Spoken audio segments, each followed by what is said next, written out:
Assalamu alaikum. I welcome you all to Learners Academy. I am Rida Bashir and today we will discuss Introduction and History of Community Psychology.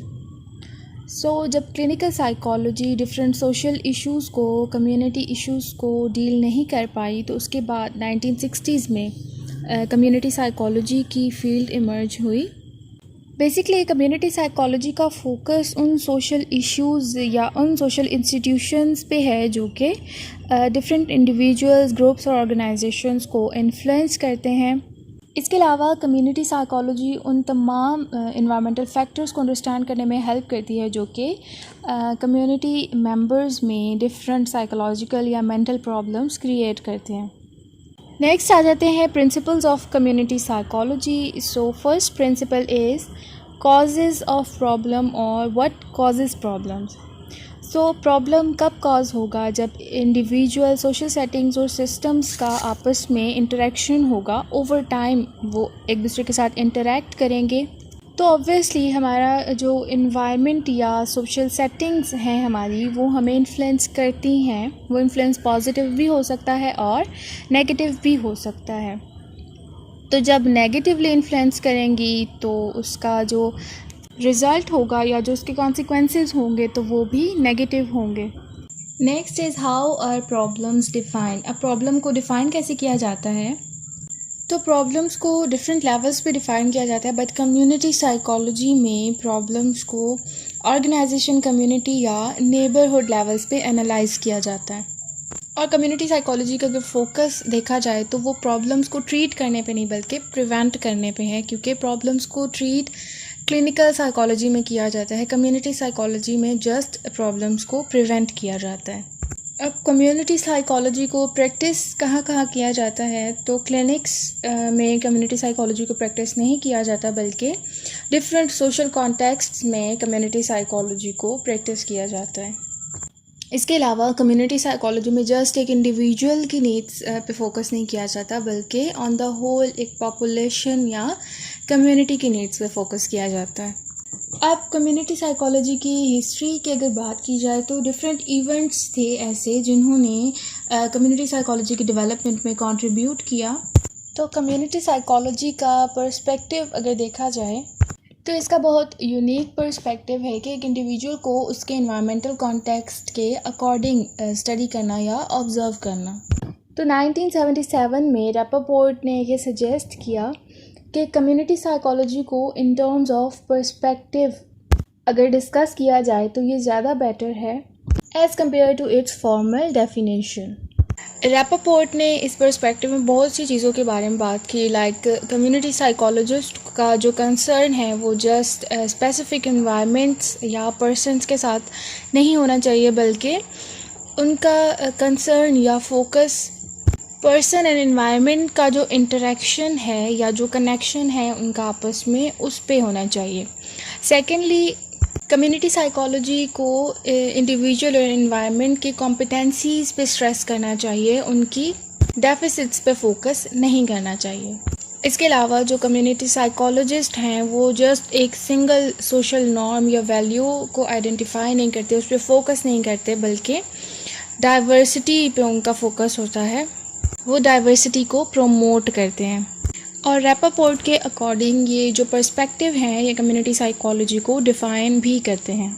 तो इस तरह से individuals और community organisations को encourage किया गया कि वो ट्रेडिशनल इंटरवेंशन से निकल के यूनिक इंटरवेंशंस को यूज़ करना स्टार्ट करें।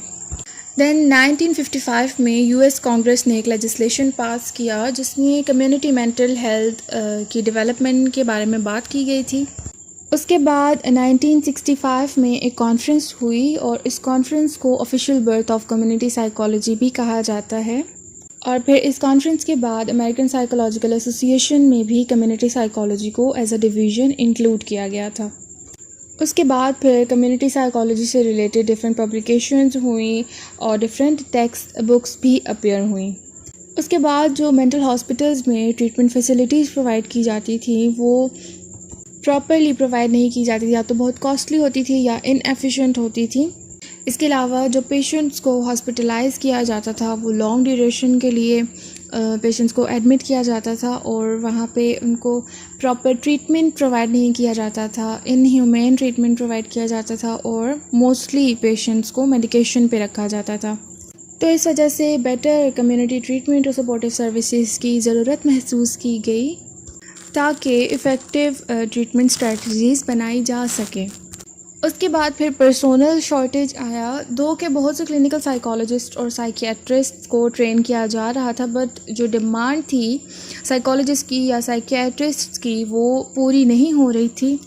तो उस टाइम पे फिर ये सजेस्ट किया गया कि इतने सारे मेंटल हेल्थ प्रोफेशनल्स को ट्रेन करना इम्पॉसिबल है जो कि तमाम नीड्स को मीट कर सकें, तो ये बेहतर है कि कुछ प्रिवेंटिव स्ट्रेटजीज़ को अपनाया जाए।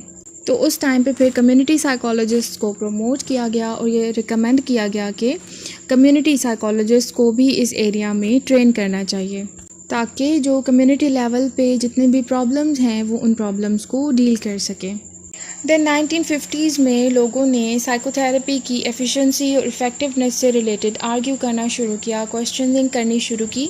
कुछ लोगों ने ये आर्ग्यू किया कि जस्ट इंट्रा साइकिक फैक्टर्स ही साइकोलॉजिकल या मेंटल प्रॉब्लम्स क्रिएट नहीं करते, बल्कि इंडिविजुअल का जो अपने इन्वायरमेंट या अपनी सोसाइटी के साथ इंटरेक्शन होता है उसकी वजह से भी बहुत से प्रॉब्लम्स क्रिएट होते हैं।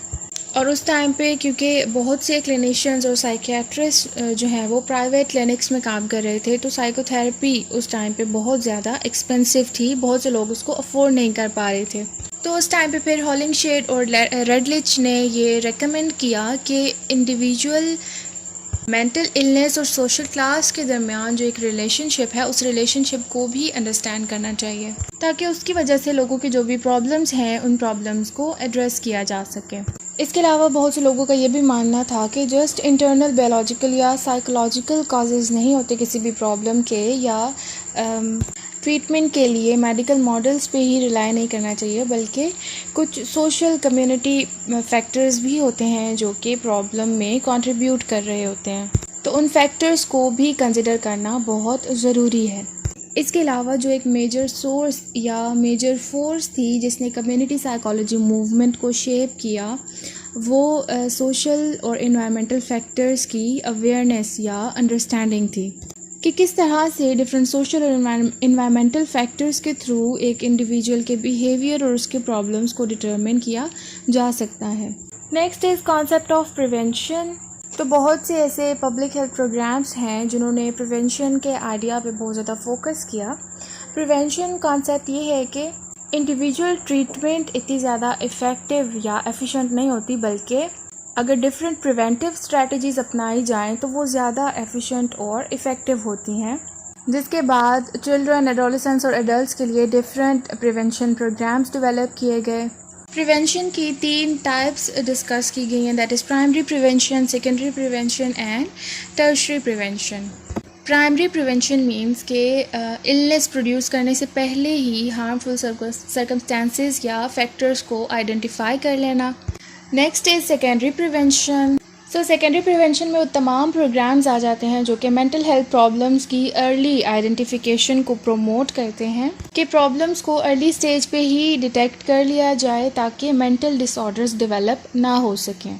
Last type is tertiary prevention. So tertiary prevention का गोल ये है कि मेंटल डिसऑर्डर्स अगर अक्कर हो गए हैं, डेवलप हो गए हैं, तो उनके नेगेटिव इफ़ेक्ट्स की ड्यूरेशन को रिड्यूस किया जाए।